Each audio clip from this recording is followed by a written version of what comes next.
नमस्कार, आप देख रहे हैं प्रदेश का सबसे भरोसेमंद news channel India news Uttar Pradesh Uttarakhand और मैं हूं आपके साथ आयुष चित्राज। देश में कोरोना संक्रमण की दूसरी लहर अब आंधी तूफान की तरह फैल रही है। 24 घंटे में 1,84,000 से ज्यादा लोग कोरोना संक्रमित हो गए हैं तो 1,000 से अधिक लोगों की मौत हुई है।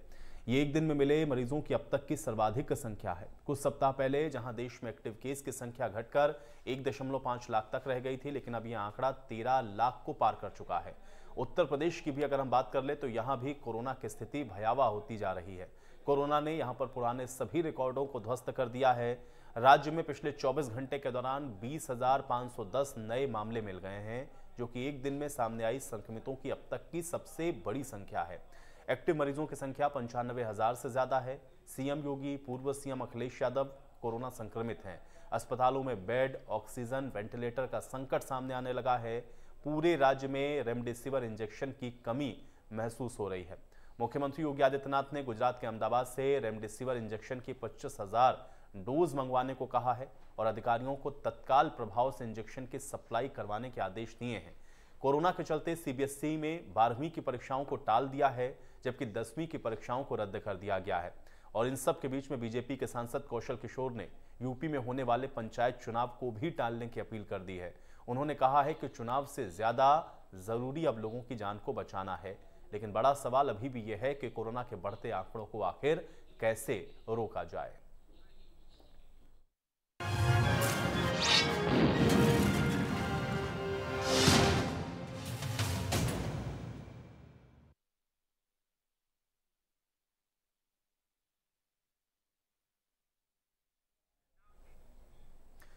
तो आपको बता दें कि कोरोना के आंकड़े लगातार बढ़ते हुए दिख रहे हैं और आंकड़े बढ़ने के साथ साथ उत्तर प्रदेश के अंदर भी जो स्थितियां हैं वो किस प्रकार से बन रही हैं उसकी तस्वीरें लगातार इंडिया न्यूज आपको दिखा रहा है। सवाल बड़ा और महत्वपूर्ण अभी भी यही बरकरार है कि आखिर कैसे कोरोना के संकट से निपटा जाए और कोरोना के संक्रमण की रोकथाम आखिर कैसे हो सकती है, ये अपने आप में एक बड़ा सवाल बरकरार है। तो आज की हम बड़ी बहस को आगे बढ़ाएं उससे पहले स्वास्थ्य मंत्री जयप्रताप सिंह ने उत्तर प्रदेश में बढ़ते कोरोना के आंकड़ों को लेकर क्या कुछ कहा, पहले ये सुनवाते हैं। उत्तर प्रदेश में बढ़ते संक्रमण को लेकर हर एक के मन में कहीं न कहीं सवाल आ रहा है कि आखिरकार उत्तर प्रदेश में कोरोना कब जाएगा और किस प्रकार से व्यवस्थाएं होंगी, हम किस प्रकार से सुरक्षित होंगे। इन सारे सवालों का जवाब देने के लिए इंडिया न्यूज पे आज उत्तर प्रदेश के स्वास्थ्य मंत्री जयप्रताप सिंह मौजूद हैं। सर, एक बड़ी महामारी देखी जा रही है उत्तर प्रदेश में, व्यवस्थाएं किस प्रकार हैं, चूंकि हालात बहुत चिंताजनक हैं और इसको लेके ही आपके ही सरकार के मंत्री ब्रजेश पाठक ने सवाल खड़े किए हैं स्वास्थ्य विभाग पे। हालात तो चिंताजनक है, न सिर्फ उत्तर प्रदेश में है मगर पूरे देश में हो गया है।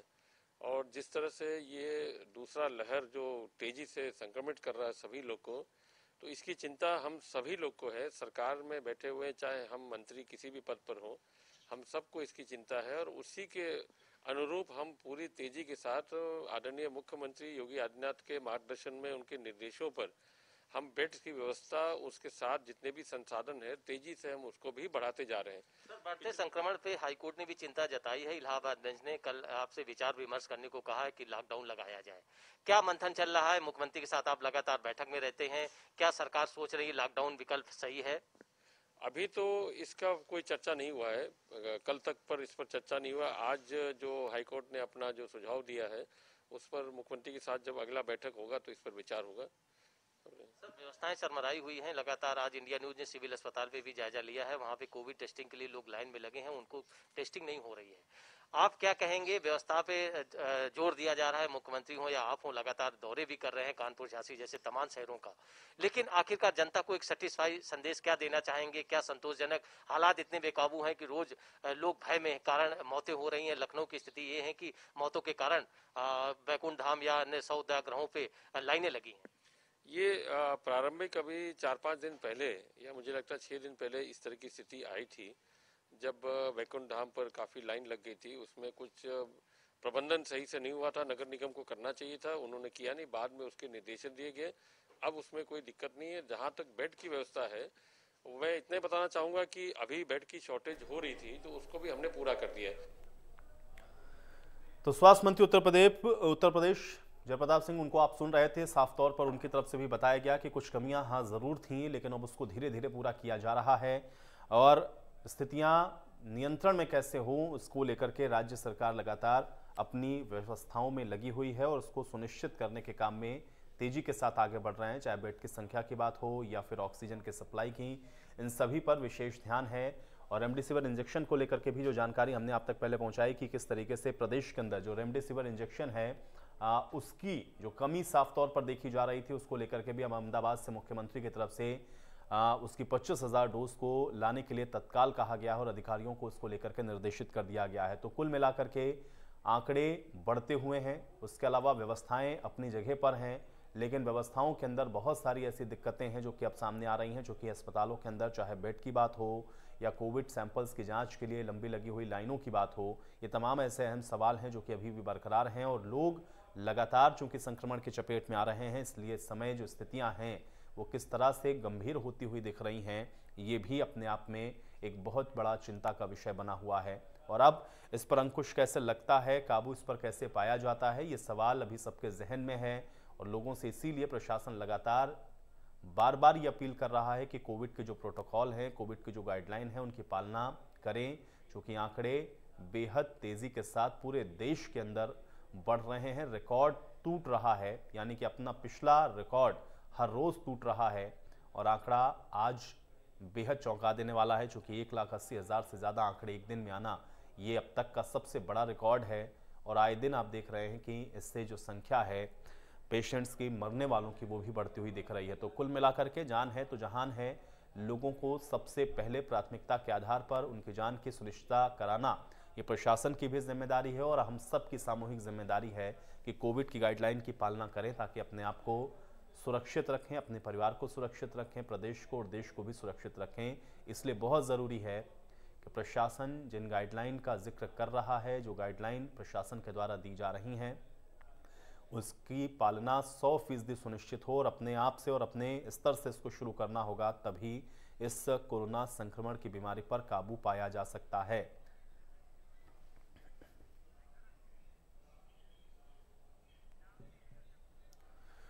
और चलिए इसी के साथ आज की चर्चा की भी शुरुआत करते हैं। 3 मेहमान हमारे साथ जुड़े हुए हैं आज, इनसे कोरोना पर आज हम लोग बात करने वाले हैं।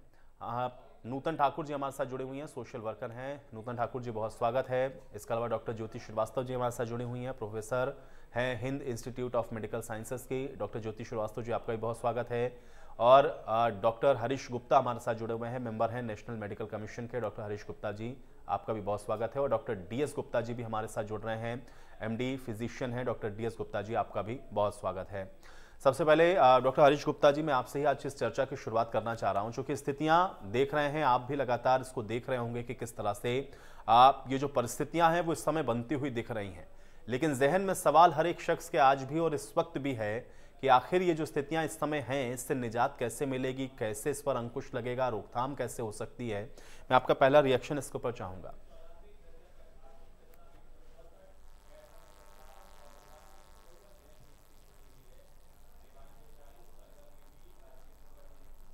आयुष जी, आप हमें सुन पा रहे हैं? जी जी हरीश जी, मैं सुन पा रहा हूं, अपनी बात रखें। आयुष जी,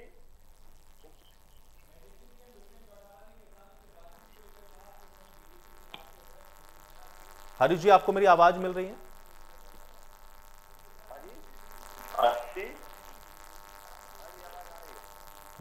जी जी जी जी जी जी हरीश जी बोले। आवाज में कुछ डिस्टर्बेंस है आयुष जी। चलिए हरीश जी, मैं आपके पास दोबारा वापस आता हूं। डॉक्टर ज्योति श्रीवास्तव जी, मैं आपके पास आ जाता हूं। सवाल मेरा आपसे भी डॉक्टर साहब वही है, लोग ये समझना चाह रहे हैं कि आखिर इस सिचुएशन में वो क्या करें, और सवाल इस बात का भी है कि जो स्थितियां बन रही हैं, जहन के अंदर सिर्फ इस वक्त ये है कि आखिर इससे निजात मिलेगी कैसे। एक रिएक्शन चाह रहा हूं मैं आपका, डॉक्टर ज्योति श्रीवास्तव जी। मिलेगी, उसके लिए हमको बहुत जरूरी है कि हम संयम से काम लें। इस समय हमको टेस्टिंग पे बहुत विशेष ध्यान देना है। RT-PCR की टेस्टिंग हमें बढ़ाना है, क्योंकि केसेस बहुत ज़्यादा बढ़ गए हैं। हमें लगता है हम जितने टेस्ट कर रहे हैं, मैं स्पेशली हिंद मेडिकल कॉलेज में head of the department to microbiology की, तो मैं देख रही हूँ कि जो पॉजिटिविटी है वो बहुत तेजी से बढ़ी है इधर, स्पेशली जो ये 10 दिन में बहुत तेजी से बढ़ी है। तो हमें जो लोग हैं उनको अवेयर करने की जरूरत है। बहुत हम लोग अवेयर कर रहे हैं, पर फिर भी मुझे लगता है पॉलिटिकली और जो गवर्नमेंट हमारी उन पे थोड़ी सख्ती बरतना चाहिए कि हमें उनको मास्क लगाएं, नहीं लगा रहे हैं तो चालान करें। और जो मरीज बुखार वाले हैं उनको हमें ये समझाना है कि उनको घर में रहना है, आइसोलेशन रहना है, क्योंकि जब तक वो बाहर निकलते रहेंगे वो फैलाते रहेंगे। और आप सब जानते हैं कि ये एक चेन है, एक से दूसरे को, दूसरे से तीसरे को। तो इस चेन को रोकने के लिए हमें उन आइसोलेशन बहुत जरूरी है, वैक्सीनेशन में तेजी लाना है। इस समय हम देख रहे हैं जो यंगर एज ग्रुप है वो खासकर तेजी से संक्रमित होता जा रहा है, और कुछ यंगर एज ग्रुप में तो एसिम्प्टोमेटिक रहते हैं, तो वो लोग घर में नहीं रुकते हैं, थोड़ा बहुत फीवर होता है, डोलो खाते हैं और वो अपने वर्क पे भी जा रहे हैं। तो ये समझाने की उनको बहुत ज्यादा जरूरत है कि यदि आपको बुखार है, खांसी है, तो आप कृपया घर पे रहें, अपने वो सब घर वालों को भी बचाएं और हमारे पूरे समाज को बचाने में योगदान दें।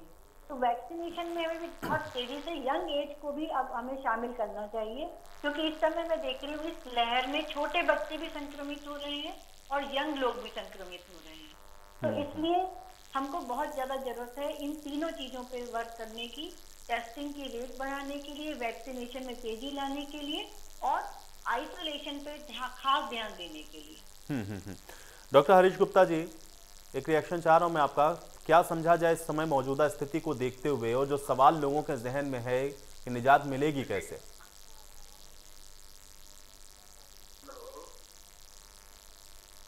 जी जी डॉक्टर हरीश गुप्ता जी, अपनी बात रखें, आपकी आवाज बिल्कुल बराबर यहां तक आ रही है। जैसा अभी हम बात कर रहे थे, सबसे पहले के अंदर जो कोविड एप्रोप्रिएट बिहेवियर है, इसमें सबसे जरूरी जो हमारी सोशल वैक्सीन है ये मास्क है। मैं आपको सामने इसको देख सकता हूँ कि अगर मैं अपने घर में बैठा हूँ तो मैं इसको नीचे कर सकता हूँ, लेकिन पब्लिक प्लेसेस में ये सोशल वैक्सीन सबसे स्ट्रॉन्ग है, इसकी इफेक्टिविटी बहुत ज्यादा है। लेकिन हमने पिछले दिनों में सबसे ज्यादा इस सोशल वैक्सीन से कंप्रोमाइज किया है। तो मेरी आपके माध्यम से अपने देश के सभी देशवासियों जो आज का प्रोग्राम देख रहे हैं कि सबसे पहले आप पब्लिक प्लेसेस में मास्क लगाइए। अगर आपके घर में भी कोई ऐसा व्यक्ति है जिसको कोविड हो सकता है तो प्लीज मास्क लगाइए। ये सबसे बड़ा हथियार है हमारे हाथ में आज भी। अगर हम वैक्सीनेशन लगवा लेते हैं आज, तब भी हमें 8 हफ्ते के बाद इसमें सफिशिएंट इम्यूनिटी होती है जिससे सीरियस डिजीज ना हो। लेकिन अगर हम मास्क लगाना छोड़ देंगे तो वैक्सीनेशन के बाद भी हमें डिजीज होने का पूरा खतरा रहेगा। दूसरा, जो हैंड सैनिटाइजेशन है वो हमेशा रखनी चाहिए, हाथों को साफ रखें और सोशल डिस्टेंसिंग भी जहां तक पॉसिबल है उसको मेंटेन करें। अभी तक मेरा एक सबसे आग्रह है कि अगर अगले 2 हफ्ते तक अगर बहुत जरूरी नहीं है तो हमें अपने घर से बाहर नहीं निकलना चाहिए। बहुत ही आवश्यक चीजों के लिए मास्क लगा के, प्रॉपर मास्क लगा के, नाक और मुंह ढक के घर से बाहर निकलें। तीसरी चीज जो बहुत इंपॉर्टेंट है, हमें वैक्सीनेशन ड्राइव को स्टेप अप करना चाहिए। जो भी अभी 45 साल से ऊपर के लोग हैं जिनके लिए जो एलिजिबल है वैक्सीनेशन के लिए, उन्हें 100% वैक्सीनेशन लगवाना चाहिए, जिससे हम एक हर्ड इम्यूनिटी की तरफ बढ़ेंगे। अब सरकार ने अभी हमारे सरकार पूरी कोशिश कर रही है कि वैक्सीनेट करो। कल ही हमने एक अंदाजा लगाया था कि लगता है कि ये देश में वैक्सीनेशन और तेजी से होना चाहिए, लेकिन हम वर्ल्ड का सबसे बड़ा वैक्सीनेशन प्रोग्राम चला रहे हैं। 44 यूरोपियन कंट्रीज, पूरी अमेरिका की पॉपुलेशन, ब्राजील की पॉपुलेशन को अगर मिला देते हैं तो इतनी भारत की पॉपुलेशन है। तो पूरे यूरोप, अमेरिका और ब्राजील को वैक्सीनेशन करने जैसा काम हमारी सरकार के सामने, ये कोई छोटा काम नहीं है। तो कोई भी हमारा व्यक्ति इस वक्त अगर कहे कि वैक्सीनेशन आपने बाहर क्यों दे दी या और करनी चाहिए, तो ऐसी राजनीतिक बातें नहीं करनी चाहिए। हमें समझना चाहिए सरकार के लिए कितना बड़ा चैलेंज है सबको वैक्सीनेट करने के लिए। और हमें जब तक वैक्सीनेशन ना हो जाए अपनी सोशल वैक्सीन मास्क के द्वारा इस चेन को ब्रेक करना चाहिए। तो मैं दोबारा आपके माध्यम से कहता हूँ, मास्क लगाएं, सोशल डिस्टेंसिंग करें, बहुत जरूरी ना हो तो घर से बाहर ना निकलें। और 45 साल से ऊपर के जो भी हमारे नागरिक हैं वो पूरी 100% वैक्सीनेशन करें। इन्हीं बातों को अगर हम ध्यान रखेंगे तो अगले 2 हफ्ते के अंदर हम इस पे काबू पा पाएंगे। डॉक्टर डीएस गुप्ता जी, मौजूदा स्थिति को देखते हुए आप इस समय क्या कहना चाहेंगे, एक डॉक्टर होने के नाते भी, और एक संदेश क्या देना चाहेंगे, क्योंकि लोग दोनों तरह से इस समय देख पा रहे हैं। एक तरफ तो परेशान ये है कि केसेस बढ़ रहे हैं, दूसरा ये भी है कि अगर वो बाहर ना निकले तो सवाल उनकी रोजी रोटी का भी है। बहुत सारी समस्याएं लोगों के सामने इस समय हैं। आप क्या कहना चाहेंगे एक डॉक्टर होने के नाते और इस मौजूदा स्थिति को और हालात को देखते हुए? देखिए, सबसे इम्पोर्टेंट है कि लोग मास्क लगाएं, सोशल डिस्टेंसिंग करें और पैनिक ना हो। जैसे अभी मैं देख रहा हूँ हमारे इसमें झांसी में जो गेट वे है एक प्रकार से उत्तर प्रदेश के लिए, बॉम्बे और हर जगह से मरीज यहाँ पर आते हैं तो बहुत ज्यादा गैदरिंग होती है और मास्क वो ठीक से लगा नहीं रहे हैं। इससे बहुत डिफिकल्ट का सामना करना पड़ रहा है। हमारे डिस्ट्रिक्ट हॉस्पिटल की ओपीडी जो कि खुली हुई है, इसमें ज्यादा मरीज आते हैं और वो एक दूसरे के बिल्कुल पास में नहीं रहते और दूर दूर रहना चाहिए। आज ही कम से कम 20 मरीज हमारे सामने आए जो कि एंटीजन पॉजिटिव थे, तो उनकी निश्चित रूप से उनको लोड ज्यादा था और वो ज्यादा इन्फेक्ट कर सकते थे। तो और कम उम्र के बच्चे भी इसमें इन्फेक्ट हो रहे हैं। तो हमारे आपके माध्यम से कहना होगा कि वो सोशल डिस्टेंसिंग का जरूर ध्यान रखें, मास्क ठीक से लगाएं और पैनिक ना हो। इस समय काफी लोग पैनिक हो रहे हैं, जैसे इंजेक्शन रेमडेसिविर के लिए पैनिक हो रहे थे। अभी हमने उनको अपने यहाँ पे भर्ती आइसोलेट किया तो बहुत से लोग आइसोलेशन में जाना नहीं चाह रहे थे। तो हमारी अपील उनसे ये थी कि कम से कम वो सही जगह पर आइसोलेट हो जाए, दूसरे लोगों को बचाएं, अपने घर लोगों को बचाएं और दूसरे में इन्फेक्शन ना करें। तो बहुत से लोग कह रहे थे कि रेमडेसिविर इंजेक्शन लगवा दें, उसमें उनको फायदा होगा। तो ठीक है, अगर बहुत ज़रूरत है तो उसमें लगवाया जाएगा, लेकिन पैनिक होने की जरूरत नहीं है। रेमडेसिविर ही उसका इलाज नहीं है। इलाज है सबसे जरूरी, वायरल केसेस में तो कोई है ही नहीं, एक दूसरे से दूर रहे, मास्क ठीक से लगाएं तो उनको फायदा होगा। नूतन ठाकुर जी, अब मैं आपके पास आता हूं, क्योंकि डॉक्टर्स ने जो बातें कही ये बातें लगातार ये तमाम डॉक्टर्स और पैनल में बैठ रहे हैं जब भी तब हमेशा इस बात की अपील वो लोग करते हैं दर्शकों से। लेकिन नूतन ठाकुर जी, एक सोशल एक्टिविस्ट होने के नाते, एक सोशल वर्कर होने के नाते आप क्या देख पा रही हैं इस समय जो एक जो लोगों की टेंडेंसी बन गई है, समझने को तैयार नहीं है, जानते हुए भी कि इस समय जो स्थिति है वो क्या बनी हुई है। लोग मास्क लगाने को तैयार नहीं है, जेब में रख के घूम रहे हैं लेकिन फेस पर नहीं लगा रहे हैं। क्या ये सारे कारण आपको नजर आ रहे हैं कि आज इस स्थिति में हम लोग पहुंच गए हैं नूतन ठाकुर जी? और क्या वजह देखी आपने समाज के अंदर? देखिए, मैं ये समझती हूँ कि ऐसा नहीं है कि लोग जागरूक नहीं है और मास्क का प्रयोग नहीं कर रहे हैं। हर एक को अपनी जिंदगी प्यारी होती है। मुझे लगता है मूल समस्या जो होती है जब कोई भी पॉलिसी इम्प्लीमेंट होती है, जैसे अभी अगर पिछले दिनों की बात करें तो पूरा जोर जो था वो वैक्सीनेशन पे था, लेकिन कोविड को डिटेक्ट करने के ऊपर वो प्रोग्राम शिथिल हो गया। जब महाराष्ट्र में बहुत सर्द हुआ तमाम, उसके बाद जब आई तो अब देखिए तो यूपी में अचानक एक दिन में 8,000, 4,000, 5,000 केसेस नहीं आए होंगे, क्योंकि जब वैक्सीनेशन प्रोग्राम पे जोर हुआ, मुझे ऐसा लगता है तो जो कोविड टेस्ट था वो प्रोग्राम शिथिल हो गया। अगर जब तक दोनों को बैलेंस नहीं चलेंगे कि पहचान जांच भी हो, अगर जिनसे सिम्टम दिख रहा है और उसके साथ प्रिवेंशन के तौर पे वैक्सीनेशन भी चले, जब तक दोनों में बैलेंस नहीं बना रहेगा। जैसे अब कोविड के केसेस बहुत बढ़ रहे हैं तो बहुत संभव है कि अब जब इलाज के ऊपर जब फोकस जाएगा डिटेक्शन पे, तो वैक्सीनेशन प्रोग्राम पे ना असर पड़ जाए उसका। तो मुझे लगता है कि एक तो दोनों चीज को बैलेंस करने की जरूरत है और जो ह्यूमन रिसोर्स है वो भी हम लोग के देश की एक रियलिटी है कि कम है, तो उनको प्रॉपर कैसे यूटिलाइज करें कि हम बेहतर सर्विस दे पाए, उस दिशा में भी सोचे जाने की जरूरत है। डॉक्टर ज्योति श्रीवास्तव जी, क्या आप इस बात से इत्तेफाक रख रही हैं जो बात नूतन ठाकुर जी ने कही है? क्योंकि हम लोग एक जगह फोकस करते हैं तो दूसरी जो चीज़ होती है उसको कहीं हम अवॉइड करने लग जाते हैं, या वो नेग्लिजेंसी इतनी ज़्यादा होती है कि फिर उसके आफ्टर इफेक्ट दिखने शुरू हो जाते हैं। वैक्सीनेशन और टेस्टिंग, क्या इन दोनों के बीच में एक समानता नहीं रही या पैरेलल ये दोनों चीज़ें चल नहीं पाई, इसलिए ये सिचुएशन बनी इस प्रकार से? तभी कराता है जब सिम्टम्स होते हैं उसको, है ना। लेकिन इस दौरान थोड़ी जब हमारी लहर धीरे हुई तो टेस्टिंग, जब उसको सिम्टम नहीं थे तो अननेसेसरी कोई टेस्टिंग क्यों कराएगा। लेकिन लोगों ने मास्क पहनना बिल्कुल बंद कर दिया। आप बहुत सारे लोगों से पूछेंगे तो वो बोलेंगे कोरोना है ही नहीं, एक अफवाह है। अब आप जाइए थोड़ा गाँव की साइड में, इंटीरियर में जाइए तो वो लोग कहते हैं ये अफवाह है, कोई कहता है ये पॉलिटिकली इंड्यूस न्यूज है। वो लोग मानने को तैयार नहीं है, तो इसलिए वो लोग मास्क नहीं पहनना चाहते। कुछ लोग ऐसे हैं यंग हैं, उनको पता है कि वो कहते हैं अभी बुखार होगा हम लोग ठीक हो जाएंगे, बट वो ये भूल जाते हैं कि वो तो ठीक हो जाएंगे, बट उनसे आगे 100 क्या 1000 करोड़ों लोग बीमार हो रहे हैं। उसका भी उनका ही कर्तव्य है कि ध्यान रखना है। गवर्नमेंट बहुत कुछ कर रही है और हम सबको आगे आके उनका हाथ बढ़ाना चाहिए।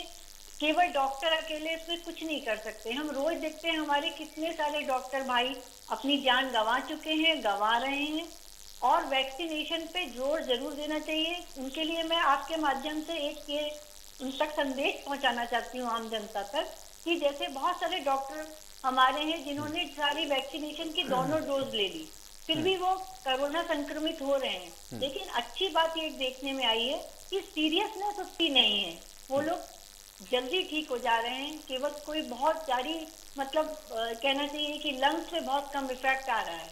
तो वैक्सीनेशन एक अच्छा उपाय है, प्रिवेंशन है, और सिम्टम आने पर टेस्टिंग होना बहुत ज़्यादा ज़रूरी है। इसको आम बुखार की तरह से हमें लेना नहीं चाहिए। कोरोना का टेस्ट करा के हमें उन्हें आइसोलेशन पे जनता को जागरूक करना है कि आपको आइसोलेट करना पड़ेगा, वरना ये चेन कभी नहीं टूटेगी।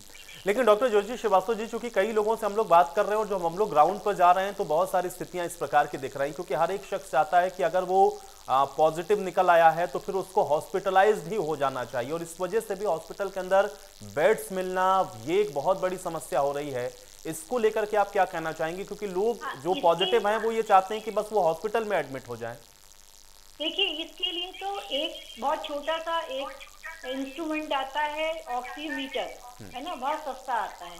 यदि किसी को कोरोना संक्रमित पाया जाता है तो उसको वो घर में रह के अपना डॉक्टर से, अपना जो भी फैमिली डॉक्टर से भी केवल बुखार की दवाइयाँ, विटामिन वगैरह, अपनी इम्यूनिटी बढ़ा सकता है, और साथ साथ उसकी अपना SpO2 जो उसका ऑक्सीजन कितना है उसके शरीर में कम तो नहीं हो रहा, इस पर ध्यान रख सकता है। यदि उसका ऑक्सीजन का लेवल 90 से नीचे जा रहा है तभी उसको ऑक्सीजन घर मतलब हॉस्पिटल जाने की जरूरत है, हॉस्पिटल भागने की जरूरत है, वरना उसको हॉस्पिटल जाने की कोई जरूरत नहीं है। तो ऑक्सीजन का जो पैरामीटर है वो बहुत इम्पोर्टेंट है इसमें। तो यदि उसकी सांस फूलने लगती है तब डेफिनेटली हाँ वो ऑक्सीजन के लिए उसको हॉस्पिटल जाना चाहिए, पर अदरवाइज वो घर में रह के भी ठीक हो सकता है। एक और बात है, एक लोगों में एक बहुत भ्रांति है, मेरे पास बहुत सारे फोन आते हैं, जब हम RT-PCR उनको देते हैं तो हम लोग पॉजिटिव नेगेटिव देते हैं, कुछ लैब उनको CT वैल्यू बताती हैं। CT वैल्यू एक जो अलग अलग जीन होते हैं, कोई एक ORF जीन होता है जो स्पेसिफिक होता है, इसके लिए एक N जीन होता है, तो उसकी वो वैल्यू मांगते हैं। मेरा आपके माध्यम से उनको कहना है कि CT वैल्यू ज्यादा हो या कम हो, इससे बीमारी की गंभीरता का पे कोई असर नहीं है। कि बीमारी की यदि उनकी CT वैल्यू कम है तो वो ज्यादा गंभीर बीमार है। ये सैंपल लेने का टाइम क्या था, सैंपल किस तरह से लिया गया है, इन सब चीजों पर कौन सी किट हम यूज कर रहे हैं, सब किट की सेंसिटिविटी अलग अलग होती है। कैसा वो जिसने भी इसका टेस्ट किया है उसने कितनी उसकी क्वालिटी से उसको किया है, तो इन सब चीजों पे भी बहुत चीजें, उसकी बीमारी की शुरुआत में लिया गया है कि बाद में लिया गया है। तो CT वैल्यू के लिए वो बिल्कुल परेशान ना हो।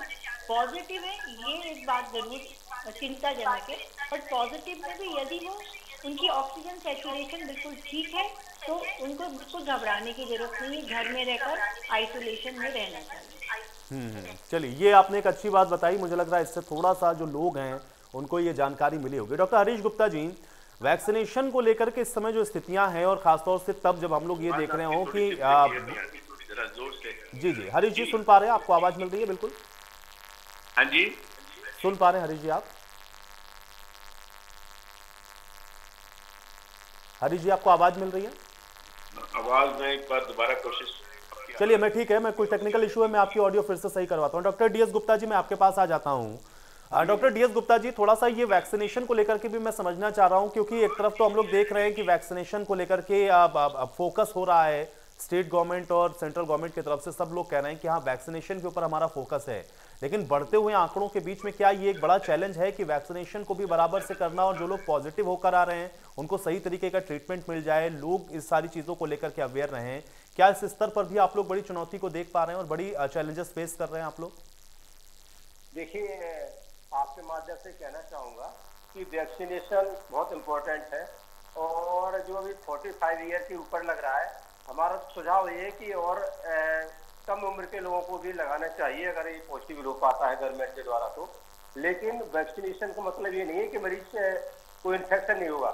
इन्फेक्शन बिल्कुल हो रहा है, वैक्सीनेशन के बावजूद। हमारे यहाँ के कम से कम 5 डॉक्टर हैं जो पूरी डोज लेने के बावजूद इन्फेक्टेड हो गए, लेकिन उनको जो सिम्टम्स थे, जैसे पहले सिम्टम्स लोगों में बिना वैक्सीनेशन हो रहे थे, यहाँ तक कि डेथ तक हो जा रही थी, वो सिम्टम्स बहुत कम है, माइल्ड सिम्टम्स हैं। बल्कि वो अपने घर पे भी होम आइसोलेट रह सकते हैं अगर उनको पूरी तरह से वैक्सीनेटेड हो गए तो हमारा सुझाव यही है कि अगर वैक्सीनेशन हो जाएगा तो सीरियसनेस नहीं आएगी। इस तरह से वैक्सीनेशन के लिए प्रमोट करना चाहिए, और हम लोग कर भी रहे हैं। बहुत सी जगह कुछ लोग नहीं लगा रहे हैं, वैक्सीन नहीं लगवा पा रहे हैं। उसका कारण भी है कि उनको प्रॉब्लम हो रही थोड़ी कि डायबिटीज है या इस तरह से। बल्कि ऐसे मरीजों को जो कि कोमॉर्बिड है, उनको तो और जरूरी है वैक्सीन लगवाना। हाँ, अगर कोई एलर्जी किसी तरह के तो भले ना लगवाए, वो भी डॉक्टर से सलाह लेकर के लगवा सकते हैं। लेकिन वैक्सीन लगाने से उनको फायदा ही है, कोई नुकसान नहीं है। तो हमारी सलाह ये है आप लोगों के माध्यम से कि वैक्सीनेशन पे बिल्कुल जोर देना चाहिए, और वैक्सीन लग जाएगा तो निश्चित रूप से जो बीमारी होती है, उसमें निमोनिया आदि हो जाता है, वो कम होगा, सीरियसनेस बहुत कम होगी जी। नूतन जी, मुझे ये बताइए, चूंकि आप तो समाज के बीच में निश्चित तौर पर उनके कनेक्ट में रहती हैं, जो बात यहाँ पर डॉक्टर ज्योति जी ने कही थोड़ा सा आगे और बढ़ाऊंगा, क्योंकि ये बात इससे मैं भी इत्तेफाक रखता हूँ। बहुत जगह पर जब इंडिया न्यूज़ ने रियलिटी चेक किया, लोगों से जाकर के पूछा, तो उसमें बहुत सारे लोग ऐसे थे जो कि इस चीज़ को डिनाई करते हुए दिख रहे थे, डिनाइल मोड में थे कि अरे कोरोना तो कुछ नहीं है, कोरोना क्या सिर्फ अफवाह फैला दी है, हमको नहीं होगा कोरोना। अगर इस तरीके के डिनाइल मोड में लोग हैं तो क्या आपको लग रहा है कि यही लोग हैं जो ज़्यादा चैलेंज पेश कर रहे हैं और इनकी वजह से ही स्थितियाँ आज इस तरीके की देखने को मिल रही हैं? देखिए, मैं ये कहूंगी कि इस चीज को भी समझने की जरूरत है कि लोग डिनायल मोड में क्यों हैं।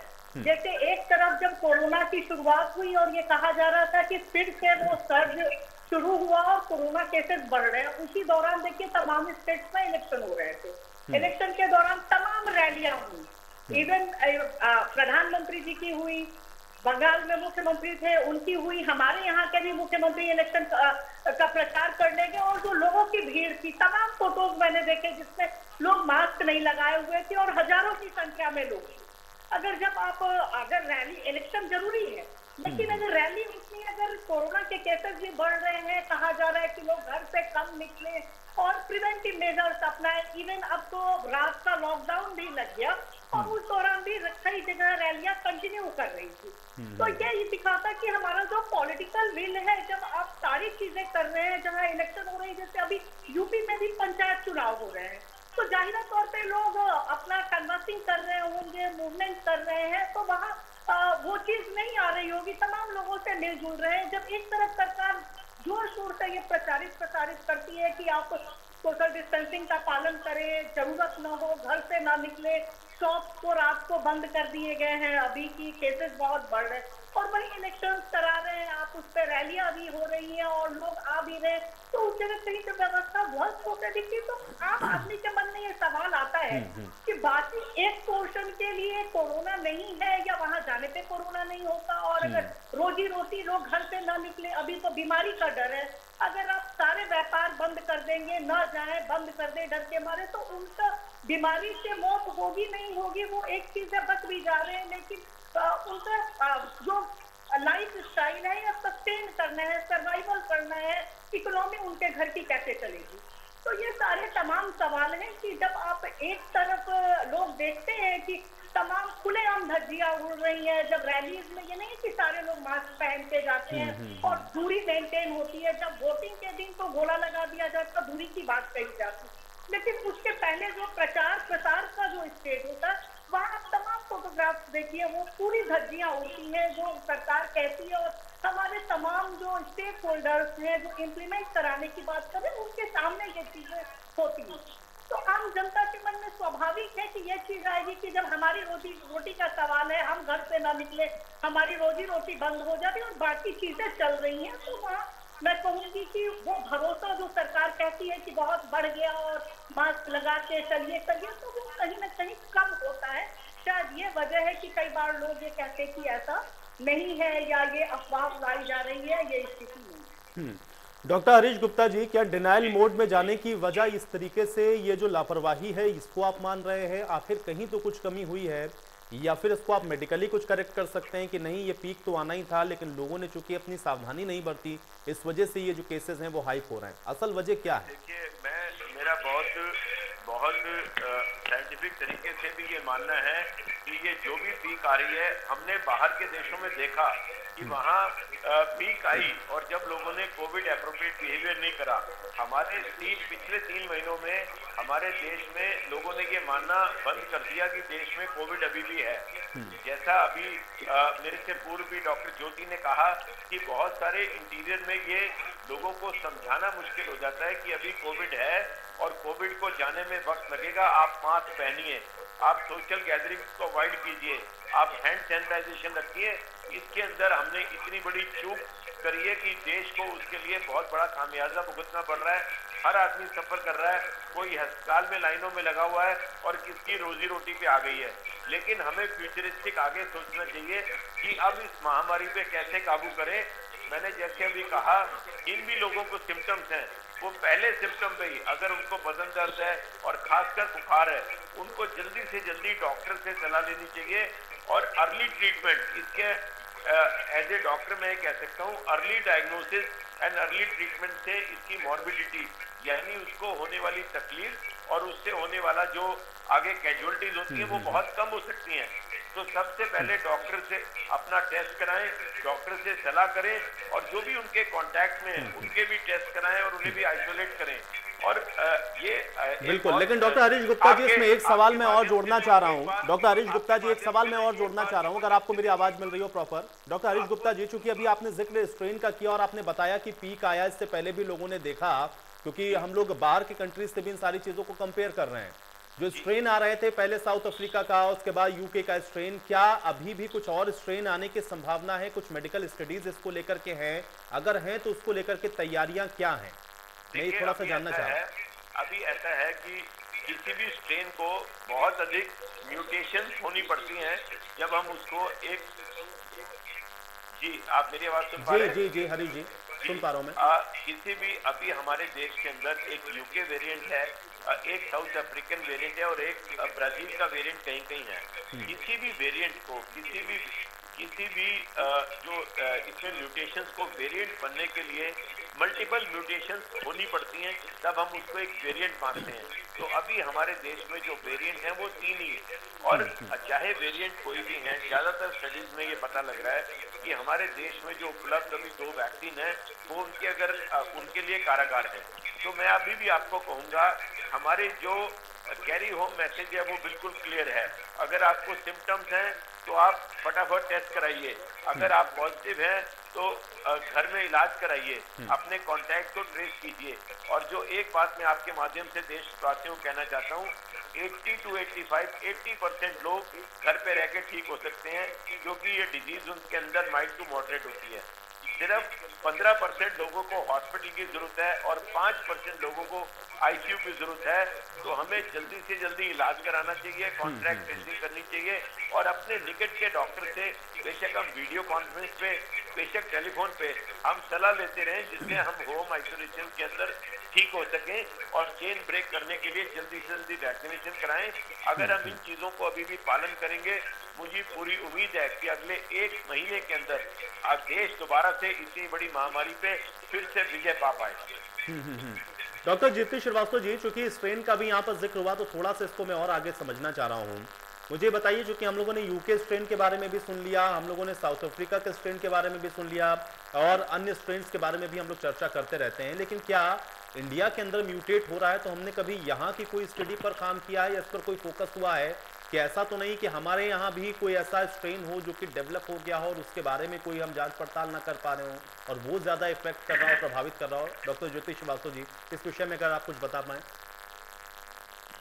जैसा कि हम सभी जानते हैं, ये वायरस एक अभी हम सबके लिए एक बहुत नया वायरस है। इसके ऊपर बहुत ज़्यादा अभी कोई स्टडीज नहीं हुई है।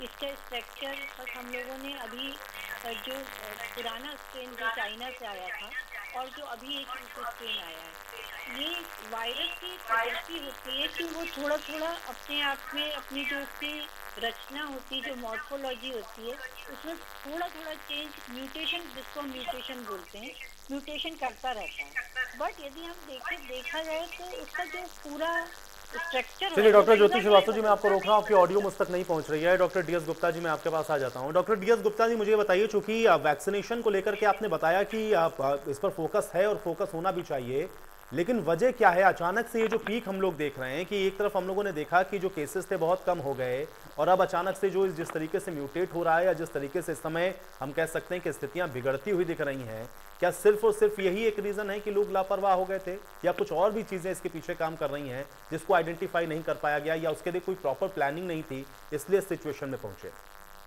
इसमें मुख्यतः तो सोशल गैदरिंग है और साथ ही कुछ तो लापरवाही ही है। साथ ही हम उसके लिए तैयार नहीं थे कि शायद ऐसा होने वाला है, इस तरह से आ जाएगी। इस वजह से हम लोग ज़्यादा लापरवाह हो गए थे और काफ़ी गैदरिंग बढ़ गई थी, यही सबसे बड़ा कारण है। साथ ही ये जो म्यूटेंट वाली बात है, म्यूटेंट तो एक प्रोसेस है, कोई भी वायरस बैक्टीरिया तो म्यूटेशन से होता ही है और निश्चित रूप से कुछ म्यूटेशन है, लेकिन अभी और रिसर्च की जरूरत है कि हमारे जब लैब में जाएगा पूरे स्टेट में कि कोई म्यूटेंट इस तरह से आ गया है, तभी निश्चित रूप से हम उसके बारे में कमेंट कर सकते हैं कि कोई म्यूटेंट भी उसमें है। लेकिन जो हमारी इंडियन वैक्सीन से कोवैक्सीन जिस प्रोसेस से बनाई गई है वो काफ़ी कुछ कवर करती है और कोई अगर म्यूटेशन हो भी जाता है तो इतना ज़्यादा इन्फेक्टिव थी। और doctor D S Gupta ji, मैं आपको भी रोकूंगा, मैं अपने साउंड प्रोड्यूसर से कहना चाहूंगा थोड़ा ऑडियो बढ़ा दें अंदर, मुझे सुनाई नहीं पड़ रहा है स्टूडियो के अंदर कि doctor D S Gupta ji क्या कुछ कह रहे हैं। G D S Gupta ji continue करें। हेलो जी जी, मैं सुन पा रहा हूँ, कंटिन्यू करें। अच्छा, एक्चुअली मुख्य तो लापरवाही है, लेकिन साथ में हम लोगों ने इस तरह से गवर्नमेंट लेवल पर या बहुत सी जगह इस तरह से ध्यान नहीं दिया गया है कि हमने सोचा नहीं था कि शायद ये इतना ज़्यादा केसेस आ जाएंगे।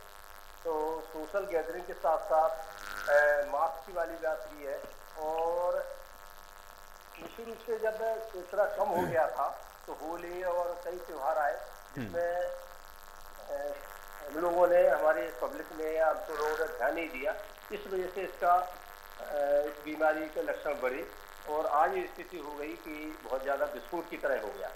इसमें गलती तो निश्चित रूप से कुछ ना कुछ कही जा सकती है, लेकिन हमारे डॉक्टर्स की तरफ से तो हम ये मानेंगे कि वैक्सीनेशन जो उस तरह से प्रोसेस और अच्छे ढंग से होना चाहिए था वो हम लोग नहीं कर पाए। शायद पॉलिटिकल कुछ रहा हो या वैक्सीन की अवेलेबिलिटी इस तरह से रही हो, तो जिस तरह से करना चाहिए था उतना तेजी से अगर हम कर लेते तो निश्चित रूप से कुछ कम किया जा सकता था। डॉक्टर ज्योति श्रीवास्तव जी, जो म्यूटेटेड वर्जन को लेकर के या स्ट्रेन को लेकर के जो मैंने सवाल पूछा था, आपकी ऑडियो चूंकि मुझ तक स्पष्ट नहीं आई थी, इंडिया के अंदर क्या स्टडीज इस तरीके की हो रही हैं? क्योंकि यहाँ पर भी तो संभावना इस बात की है कि कोई वर्जन ऐसा है जो यहाँ पर भी डेवलप हो रहा हो। देखिए, डेफिनेटली इंडिया में हमारे बहुत बड़े बड़े सेंटर्स हैं जहाँ वायरल स्टडीज होती हैं। हैफकिन इंस्टीट्यूट है बॉम्बे का, पूना में है, तो वो जरूर साइंटिस्ट इसमें जरूर लगे होंगे कि वो इसके बारे में, लेकिन ये तो सभी जानते हैं कि अभी इतना टाइम नहीं हुआ कि इस वायरस को बहुत अच्छी तरह से पहचान पाएँ।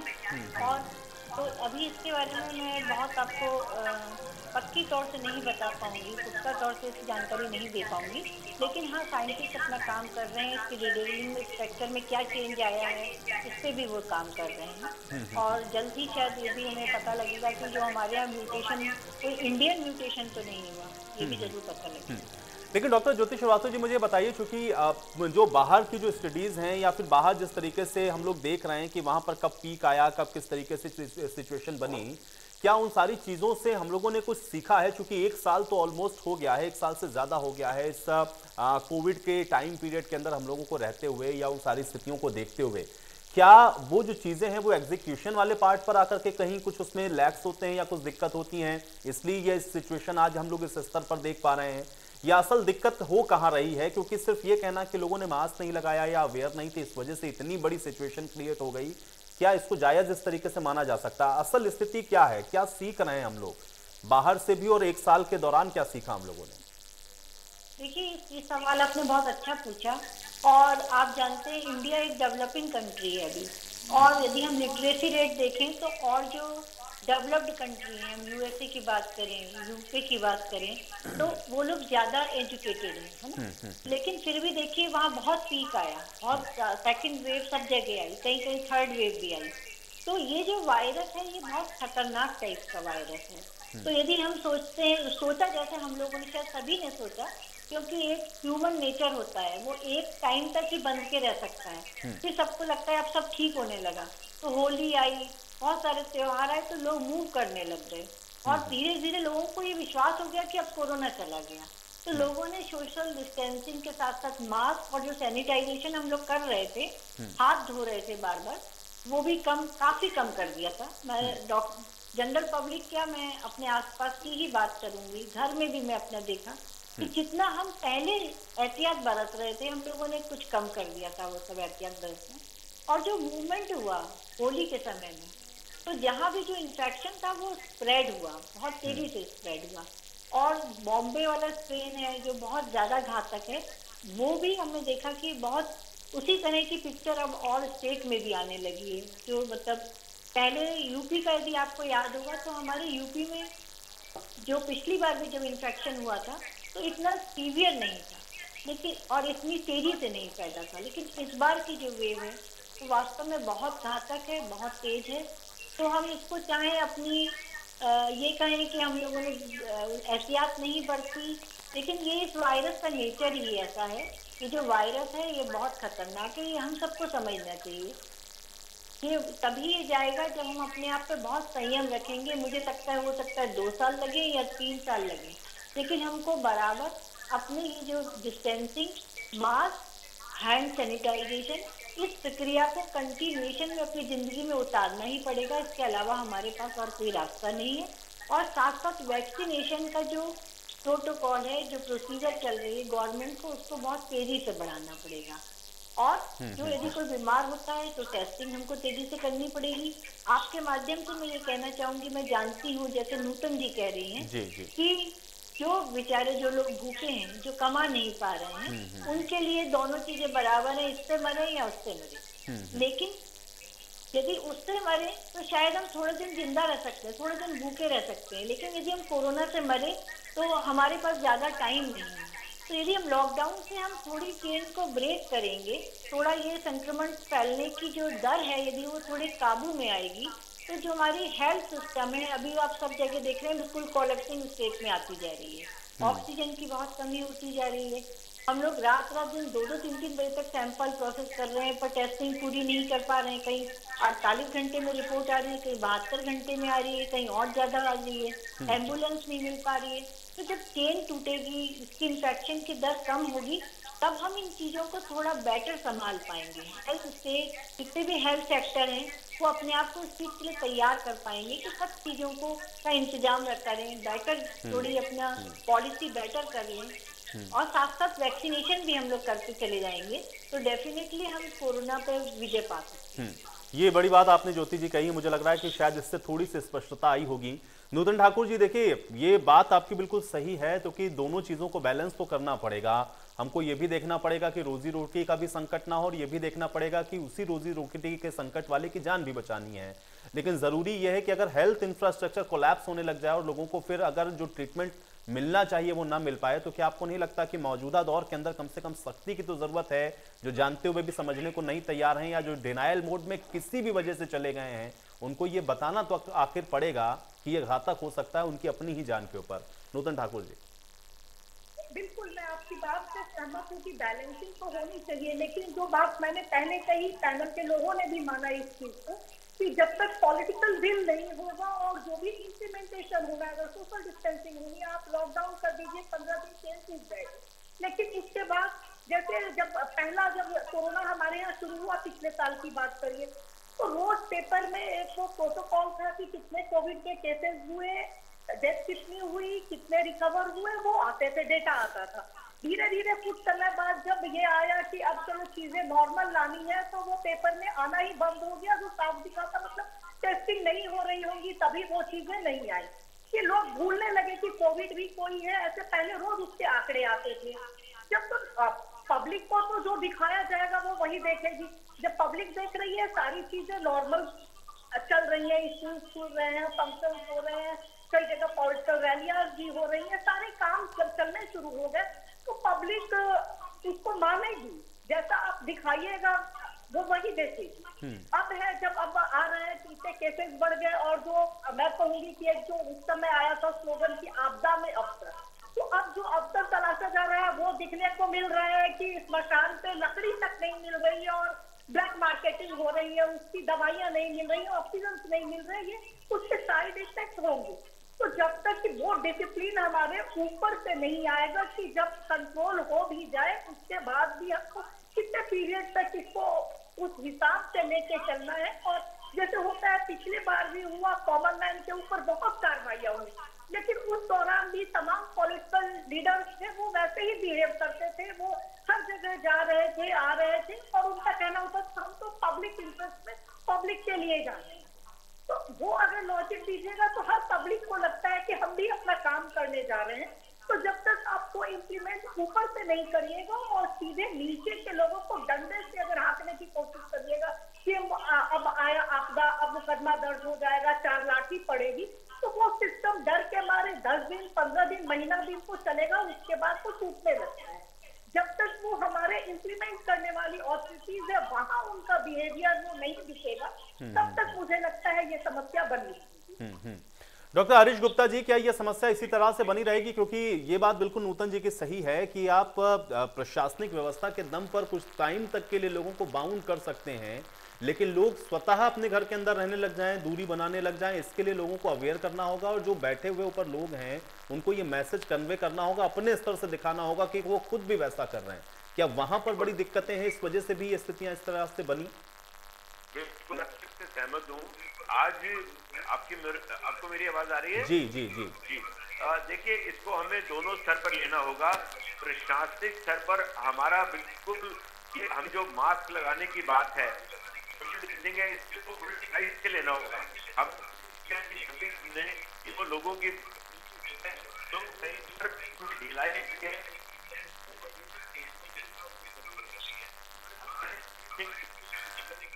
बहुत से इस बात का पालन करना होगा।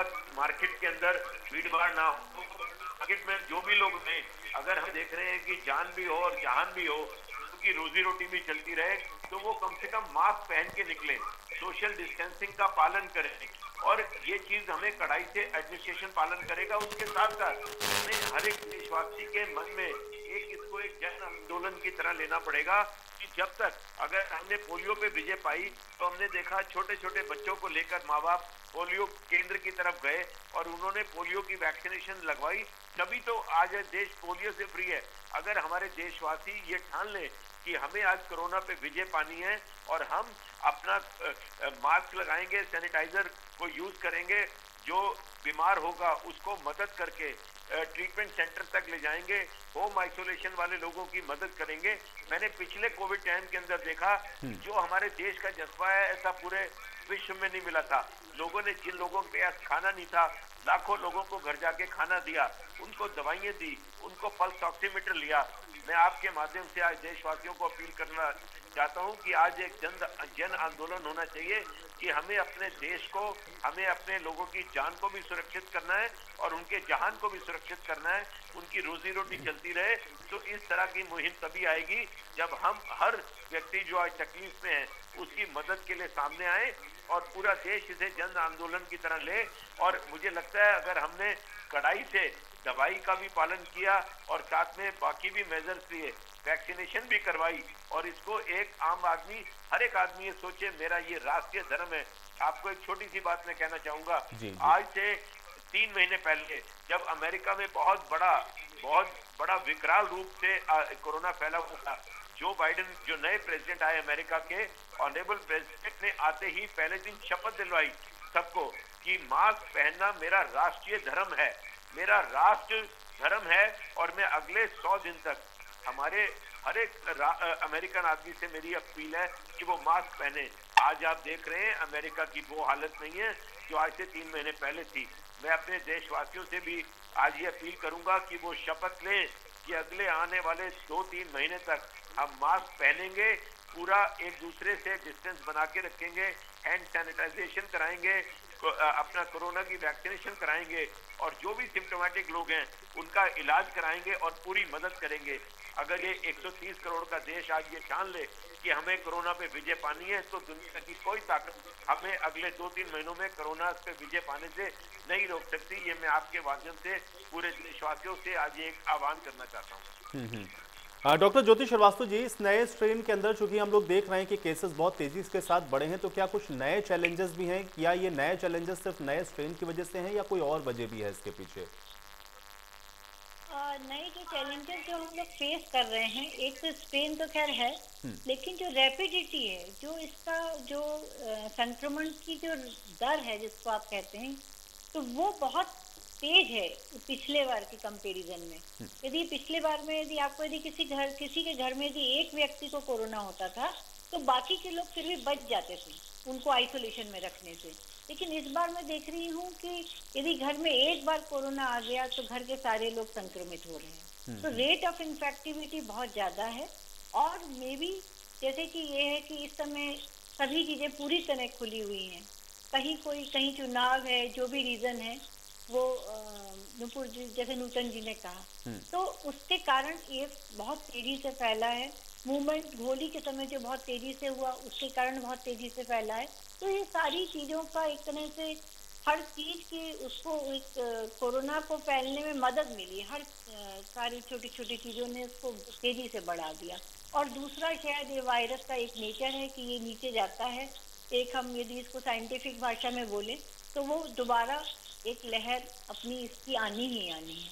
बट वो इतनी तेजी से जो आई है इसको हम जरूर कंट्रोल कर सकते थे, जो हम लोग नहीं कर पाए। और जैसे मैं आपके माध्यम से ये कहूँगी कि इस समय हम देख रहे हैं बहुत सारी चीज़ों की कमी हो रही है, तो मैं सबसे मैं एक अनुरोध करूँगी कि जो लोग इस लायक हैं, बड़े बड़े इंडस्ट्रियलिस्ट हैं, बड़े बड़े लोग जो हैं, वेंटिलेटर्स की बहुत कमी हो रही है, तो यदि वो कुछ इस तरह का हर कहीं से अवेलेबल कराएं वेंटिलेटर्स को, बाईपैप को, तो हमें ज़रूर इससे बहुत सारे लोगों को हम बचा पाएंगे। उनके इस अनुदान से बहुत ज़्यादा हम उनसे ये वो करते हैं कि उन लोग को भी आगे आना चाहिए और इस चीज़ में मदद करनी चाहिए, क्योंकि हर जो हॉस्पिटल है उसकी अपनी कैपेबिलिटी है। दूसरी नॉर्मल ओपीडी इसमें काफी बिल्कुल। डॉक्टर ज्योति श्रीवास्तव जी, मुझे लग रहा है कि आपकी इस अपील का असर होगा और लोग जब कलेक्टिव रिस्पॉन्सिबिलिटी को समझेंगे तभी इससे निपटा जा सकता है। बहुत शुक्रिया आप सभी का अपना समय निकालने के लिए, आज इस चर्चा का हिस्सा बनने के लिए। और इसी के साथ आज बड़ी बहस में मेरे साथ फिलहाल इतना ही। एसोसिएट स्पॉन्सर पेट सफा आयुर्वेदिक चूर्ण, पेट सफा तो